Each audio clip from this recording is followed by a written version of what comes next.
Hello friends, आज class का 10th day है, 10वें दिन। आज आप लोगों को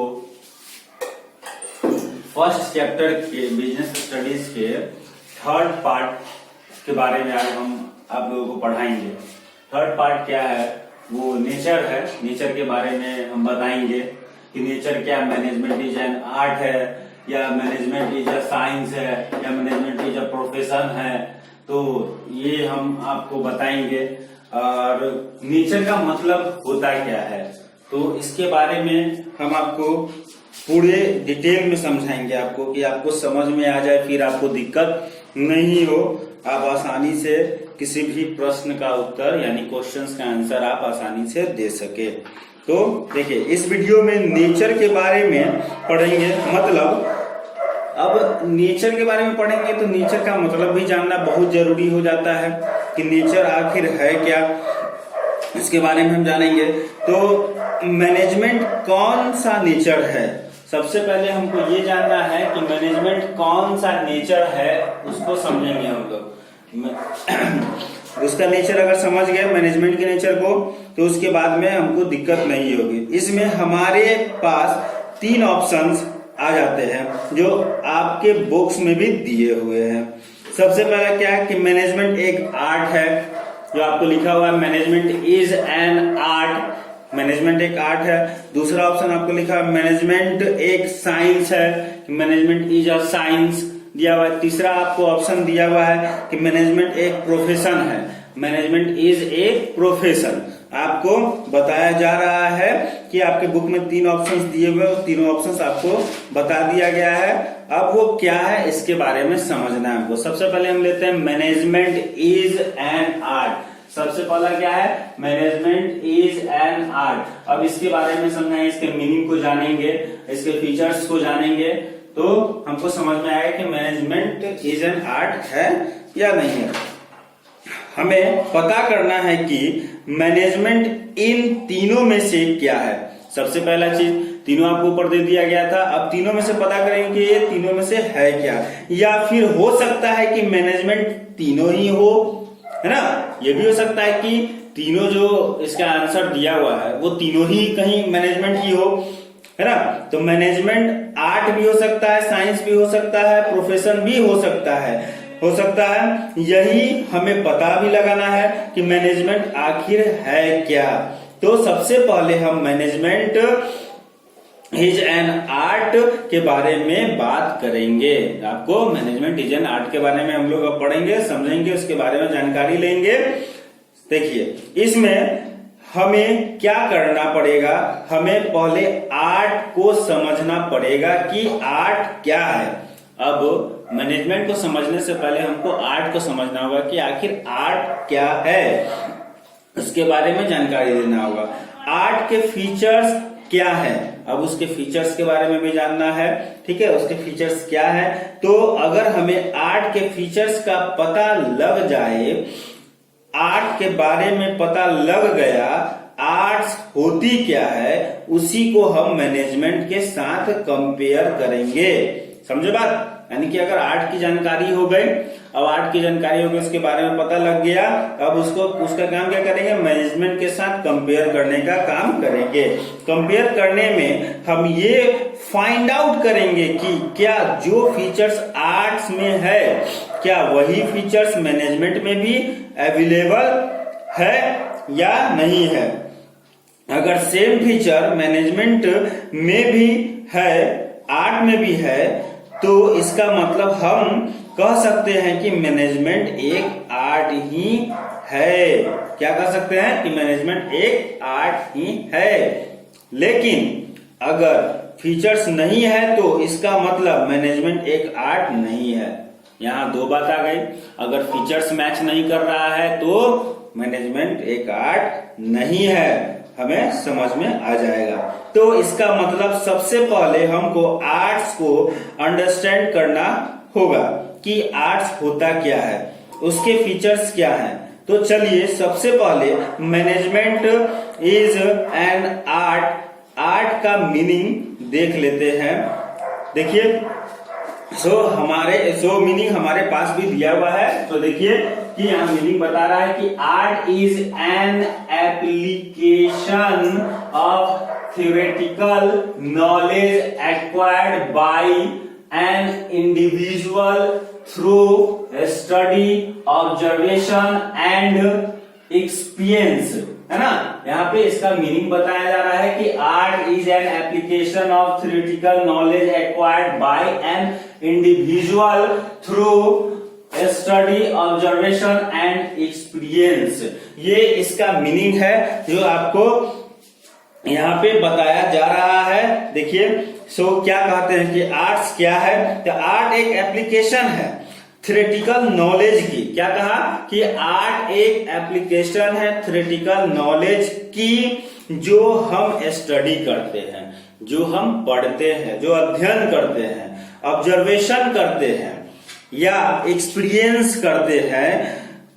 इसलिए अगर हिंदी में इसको कहा जाए कि आर्ट एक प्रैक्टिकल एप्लीकेशन है जो हमने थ्योरी में सीखा होता है, यानी कि हमने थ्योरी में जैसा सीखा वैसा होता है, ये प्रैक्टिकल एक एप्लीकेशन है। फॉर एग्जाम्पल समझिए अब फिर से। फॉर एग्जाम्पल जब आप अकाउंट्स पढ़ते हैं, स्टडी करते हैं, इसो वो हमारी थ्योरेटिकल नॉलेज होगी। ठीक है, जब हम अकाउंट पढ़ेंगे, स्टडी करेंगे, तो वो मेरा क्या होगा, थ्योरेटिकल नॉलेज होगा, जो हमें स्कूल और कॉलेजों में प्रोवाइड की जाती है। लेकिन जब हम अपनी जॉब करना शुरू करेंगे अकाउंट्स के फील्ड में, तो वही नॉलेज जो हमने थ्योरेटिकल लर्न की है उसको हम प्रैक्टिकल अप्लाई करेंगे। बात समझे, यानी कि जो हमको सिखाया गया है उसको हम जॉब फील्ड में अप्लाई करेंगे।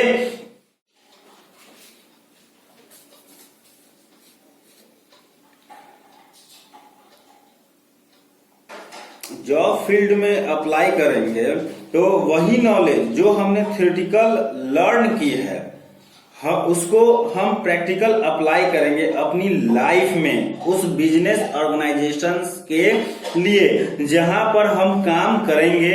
सो ये हमारा हो गया आर्ट। तो सिंपल एक एग्जाम्पल के तौर पे बता दिया गया, यही हम इसमें जानकारी लिए और पता चला कि जो हमें स्कूल कॉलेजों में सिखाया गया अब उस चीजों को अप्लाई करने की आवश्यकता आ गई अपने जॉब फील्ड में। जहां भी जॉब लगेगा अकाउंट सेक्शन में, तो अब उसको अप्लाई करने की जरूरत है। जब हम प्रैक्टिकल एप्लीकेशन अप्लाई करेंगे तो वही मेरा एक एग्जाम्पल आपको बताया, किसी भी बिजनेस ऑर्गेनाइजेशन में करने के बाद सिंपल एक एग्जाम्पल है। ठीक है, तो अब इनके फीचर्स के बारे में जानना बहुत जरूरी है। देखिए फीचर्स आपका पहला क्या है कि एग्जिस्टेंस ऑफ थ्योरेटिकल नॉलेज। पहला फीचर्स क्या है, existence of theoretical knowledge as art is the application of theoretical knowledge, so the theory of that knowledge is already existed, we study that and apply as we want. For example में क्या है, literature और books on public speaking. आपको ये पहला features है, पहला features के बारे में अब जान जाते हैं कि पहला फीचर्स आखिर क्या है। बहुत बढ़िया से समझना होगा इसको। देखिए तो अब हम आर्ट्स के फीचर्स के बारे में देख लेते हैं कि आर्ट्स में कौन कौन से फीचर्स है। ठीक है, तो फर्स्ट हमारे पास आता है क्या, तो आप देख रहे होंगे कि एग्जिस्टेंस ऑफ थ्योरेटिकल नॉलेज। जैसा कि हमने कहा कि आर्ट्स का मतलब है कि थ्योरेटिकल नॉलेज को प्रैक्टिकल में अप्लाई करना। ठीक है, थ्योरेटिकल नॉलेज को कहाँ अप्लाई करना, प्रैक्टिकल में अप्लाई करना। फर्स्ट फीचर भी हमें यही कह रहा है, यही कह रहा था, याद है अभी जस्ट हम आपको बताए हैं। कह रहा है कि आर्ट्स हम उसको ही कहेंगे जिसकी थ्योरेटिकल नॉलेज पहले से ही अवेलेबल है। क्या, पहले से थ्योरेटिकल नॉलेज अवेलेबल है। जिसकी थ्योरेटिकल नॉलेज नहीं है उसको आर्ट्स नहीं कह सकते।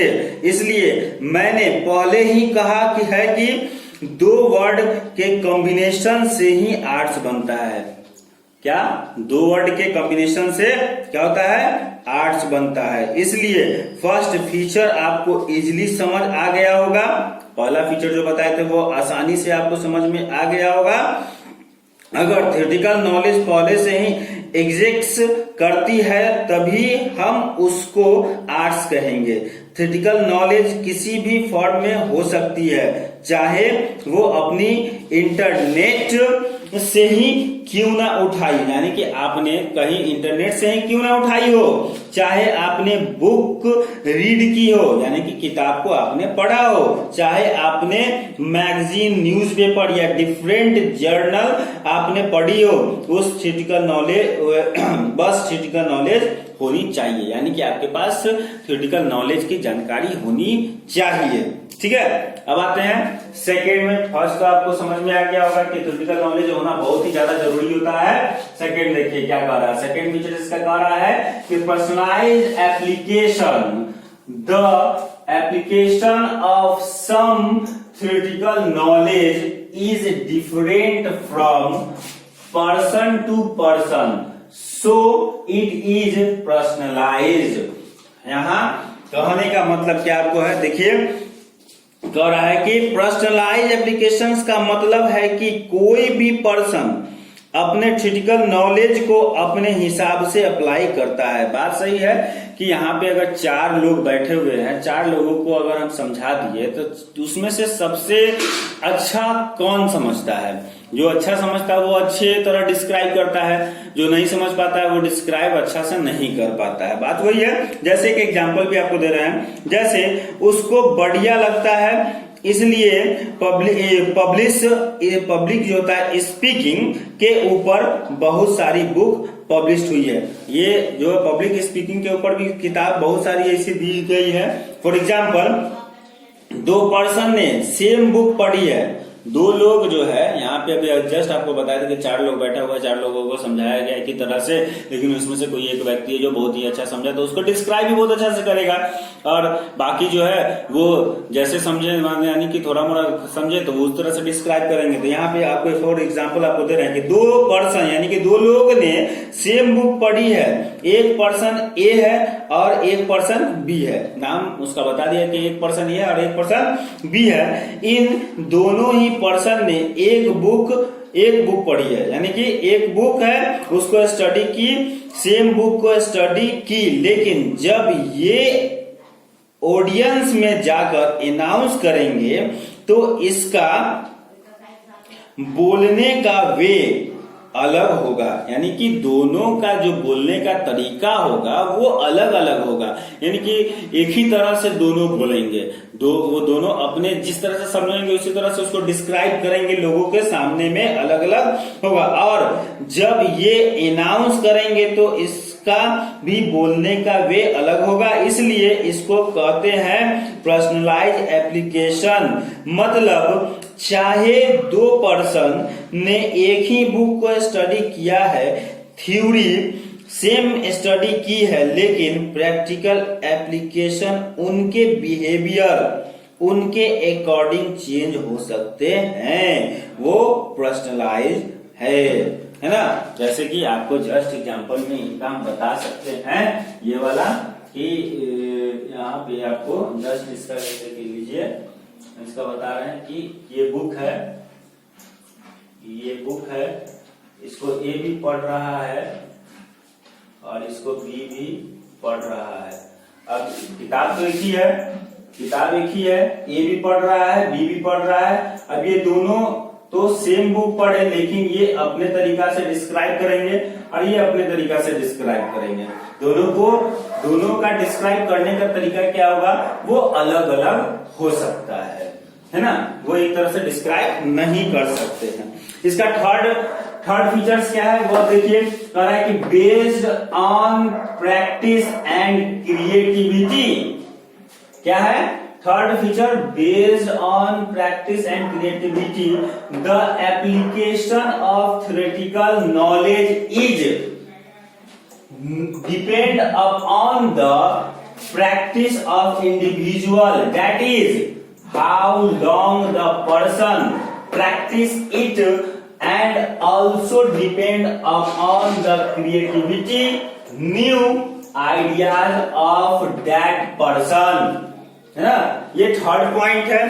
थर्ड पॉइंट को समझना अब होगा। देखिए क्या कह रहा है कि थर्ड फीचर आर्ट का हमारे पास आ गया है, देख रहे हैं उसको कि based on practice and creativity है। इसलिए ये भी सिंपल है कि किसी भी थ्योरेटिकल नॉलेज की प्रैक्टिकल एप्लीकेशन कितनी बढ़िया से वो प्रैक्टिकली अप्लाई की जा सकती है, यानी कि थ्योरेटिकल जो नॉलेज हमको मिला है उसको प्रैक्टिकली एप्लीकेशन हम कितना बढ़िया अप्लाई कर सकते हैं। ये डिपेंड करता है कि उस पर्सन को उसकी कितनी प्रैक्टिस है, यानी कि जो व्यक्ति अप्लाई कर रहा है उसको उसकी जानकारी कितनी अच्छी है, उसमें कितनी क्रिएटिविटी है। इसलिए ये आर्ट का फीचर है कि जब हम कोई थ्योरेटिकल नॉलेज को अंडरस्टैंड करते हैं तो उसके प्रैक्टिकल एप्लीकेशंस डिपेंड करते हैं कि एक पर्सन ने उसके रिगार्डिंग कितनी प्रैक्टिस की है। फॉर एग्जाम्पल, अगर एक स्टूडेंट है उसने बुक्स को उसी सेम बुक को 2 या 3 बार रीड किया है और दूसरे स्टूडेंट ने सिर्फ फाइनल पेपर में जाकर सिर्फ 1 बार रीड किया है, तो उसकी प्रैक्टिस और उसकी प्रैक्टिस में दोनों ही स्टूडेंट की प्रैक्टिस में थोड़ी डिफरेंस है। इसलिए जिस स्टूडेंट्स ने बढ़िया रीड किए होंगे तो उसके मार्क्स भी बढ़िया आएंगे। ये आपको बताता है इसका फीचर्स, और इसकी कंपैरिजन है जो आपको कल पढ़ाएंगे हम। देखिए ये आपके फीचर्स हैं, बढ़िया से पढ़ लीजिए। नेचर्स के बारे में बताया गया है, अभी और इसमें डिस्क्राइब करेंगे, जो कंपैरिजन करवा के कंपैरिजन करेंगे उसके बाद देख लीजिए।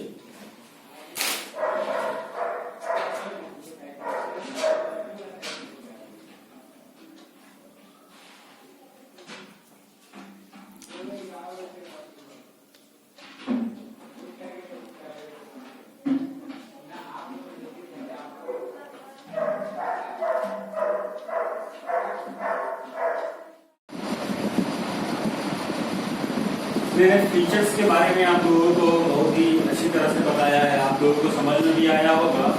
और फीचर्स जब समझ में आ गया है तो उसको कंपैरिजन करना बहुत ज़्यादा ही जरूरी होता है। कंपैरिजन करने के लिए हम वही 3 फीचर्स को लेंगे।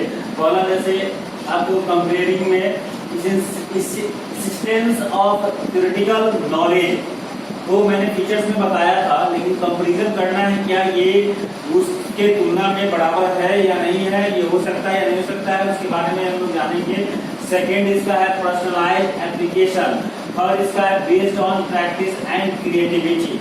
इसके बारे में जानना बहुत ज्यादा जरूरी है और समझना भी है कि ये क्या वाकई में एक दूसरे के समान है या नहीं है। तो आज मैं आप लोगों को फिर से बता रहा हूँ, कंपैरिजन के बारे में समझ लीजिए। आप लोग जो फर्स्ट आपको दिया गया है सबसे पहले वो देखते हैं, क्या है existence of theoretical knowledge to management also there exist the knowledge for the managers which they studies to manage their business. A successful manager studies different books and manage based on management. ये आपको definition इसका दे दिए हैं, अब इसको समझाने की जरूरत है और आप लोग समझिए इसको। कह रहा है कि फर्स्ट कंपैरिजन आपको जो है सो देखिए, फर्स्ट हमारे पास है कंपैरिजन में एग्जिस्टेंस ऑफ थ्योरेटिकल नॉलेज है, जो आपको दिख रहा है, अभी आपको उसका मीनिंग भी बताया है। इसलिए जब हम आर्ट्स में फर्स्ट फीचर किया था तो हमने ये फाइंड आउट किया था कि आर्ट्स में थ्योरेटिकल नॉलेज ऑलरेडी एग्जिस्ट होनी चाहिए। क्या किया था कि आर्ट में थ्योरेटिकल नॉलेज ऑलरेडी एग्जिस्ट होनी चाहिए। अगर वो एग्जिस्ट करती है और उसका प्रैक्टिकल एप्लीकेशन होता है तभी वह आर्ट कहलाएगी। क्या? अगर वो एग्जिट करेगी और उसका प्रैक्टिकल एप्लीकेशन होगा तो ही वो आर्ट कहलाएगी। ऐसे मैनेजमेंट में भी हम स्टडी कर लेते हैं। ठीक है, क्या कर लेते हैं, ऐसे मैनेजमेंट में भी हम स्टडी कर लेते हैं। इन मैनेजमेंट यानी कि आपको वहां पे डिफिनेशंस में आपको बताया गया था, जो आपको फीचर्स में जो डिफिनेशंस दिए गए थे उस डिफिनेशंस में आपको बता दिया गया था, और ध्यान से आप उस चीज को देख भी रहे होंगे और समझिए। कहने का मतलब है, इसलिए मैनेजमेंट में भी हमें ये पता चला है कि मैनेजमेंट के रिगार्डिंग डिफरेंट बुक्स हैं।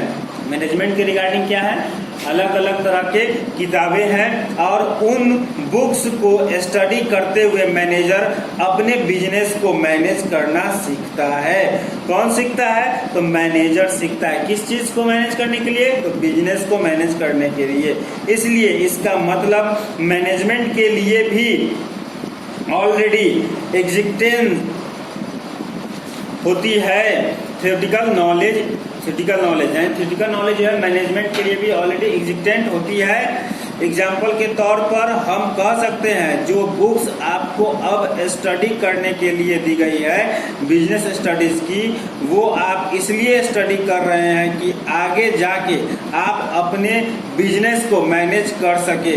इसलिए इसका मतलब आपको थ्योरेटिकल नॉलेज आपको मिल रही है ना, यानी कि आपको थ्योरेटिकल नॉलेज की जानकारी हो रही है। अगर आपको इस वक्त थ्योरेटिकल नॉलेज मिल रही है तो आप कह सकते हैं कि हाँ, मैनेजमेंट में भी ऐसे बुक्स हैं जो कि ऑलरेडी एग्जिस्ट करती है इन थ्योरेटिकल फॉर्म को, और उसी को स्टडी करते हुए हम अपने बिजनेस को मैनेज करते हैं। इसलिए जब हम थ्योरी पढ़ रहे हैं तो वह थ्योरेटिकल नॉलेज होगी।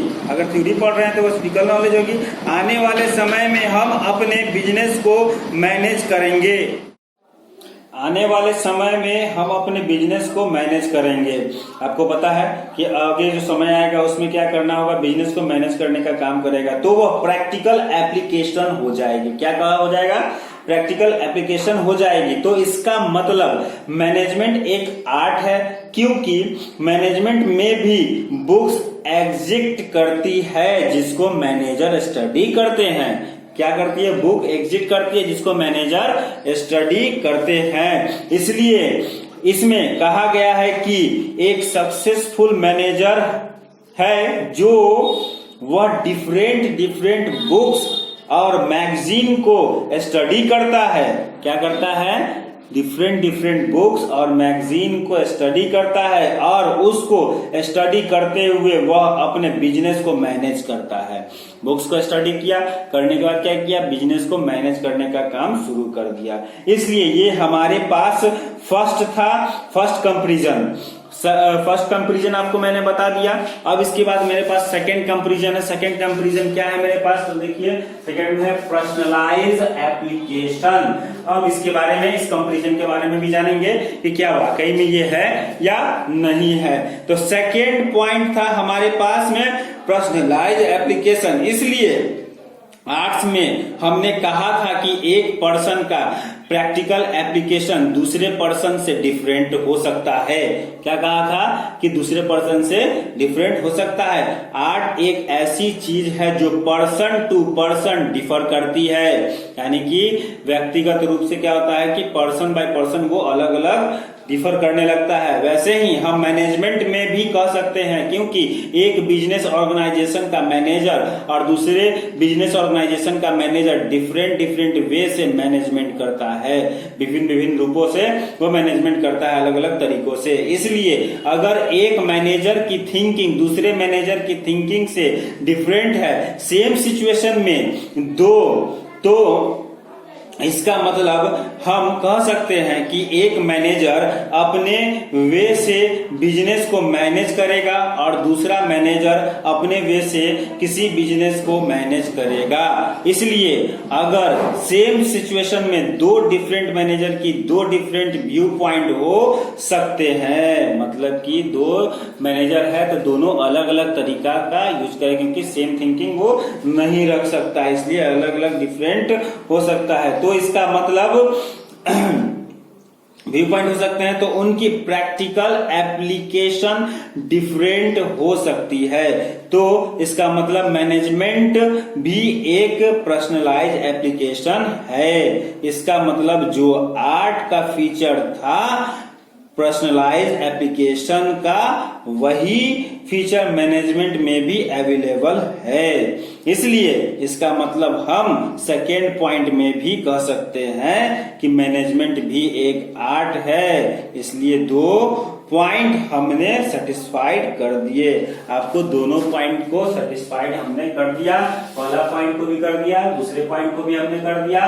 अब आपका लास्ट पॉइंट है based on practice and creativity, उसको सेटिस्फाइड करना है, यानी कंपैरिजन करके आपको बताना है कि ये है कि नहीं है। तो थर्ड पॉइंट था हमारे पास based on practice and creativity arts में हमने ये फाइंड आउट किया था कि आर्ट्स में थ्योरेटिकल नॉलेज की प्रैक्टिकल एप्लीकेशन डिपेंड करती है कि एक पर्सन ने कितनी प्रैक्टिस की है या फिर उसकी कितनी क्रिएटिविटी है। ऐसे ही हम मैनेजमेंट में भी कह सकते हैं, एक मैनेजर जो पिछले 10 साल से बिजनेस को मैनेज कर रहा है और एक मैनेजर जो पिछले 2 साल से मैनेज कर रहा है, उसके प्रैक्टिस में डिफरेंट, इसका मतलब यानी उसके प्रैक्टिस में तो अंतर हो ही जाएगा।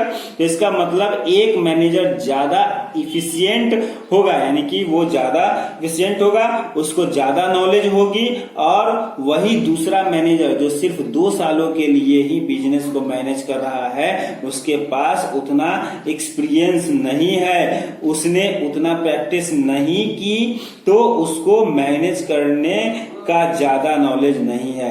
ऐसे ही क्रिएटिविटी भी है, जैसे हमने आर्ट्स में कहा था कि क्रिएटिविटी के ऊपर डिपेंड करता है, ऐसे ही मैनेजमेंट में भी कह सकते हैं एक मैनेजर थोड़ा ज्यादा क्रिएटिविटी है, थोड़ा ज्यादा एडवांस है, वो एडवांस सोचता है, फ्यूचर के लिए भी सोचता है, लेकिन वही एक मैनेजर जो सिर्फ प्रेजेंट के लिए ही सोचता है, इसका मतलब जो फीचर्स आर्ट्स का है, आर्ट्स का ये फीचर है कि आर्ट्स जो कि डिपेंड करती है प्रैक्टिस और क्रिएटिविटी के ऊपर, यही फीचर मैनेजमेंट में भी अवेलेबल है, क्योंकि मैनेजमेंट भी डिपेंड करती है प्रैक्टिस के ऊपर। जितनी ज्यादा प्रैक्टिस होगी उतनी ही बढ़िया मैनेजमेंट होगी, जितनी ज्यादा क्रिएटिविटी होगी उतनी ही ज्यादा बढ़िया मैनेजमेंट भी होगी। इसलिए हम कह सकते हैं कि आर्ट का थर्ड फीचर भी मैनेजमेंट में अवेलेबल है।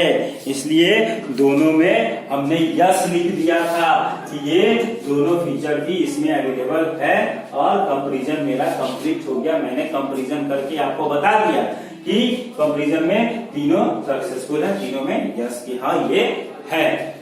ठीक है, आप लोग देखिए, जो आपको यहाँ नहीं दिख रहा होगा वो है आपको एग्जिट द नॉलेज। ठीक है, यहाँ देयर बिजनेस है ए, उसका यहाँ बेस्ड ऑन मैनेजमेंट। हालांकि आप लोग लिख सकते हैं, इसको नोट कर सकते हैं, आपको एग्जाम में पूछे गए क्वेश्चंस में बहुत ही मदद मिलेगी और आप आराम से इसको लिख सकते हैं।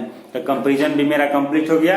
अब आगे की क्लास नेक्स्ट डे, और आप लोग इसको वीडियो को देखिए, अगर अच्छा लगा हो तो सब्सक्राइब कीजिए और लाइक कीजिए। Thank you.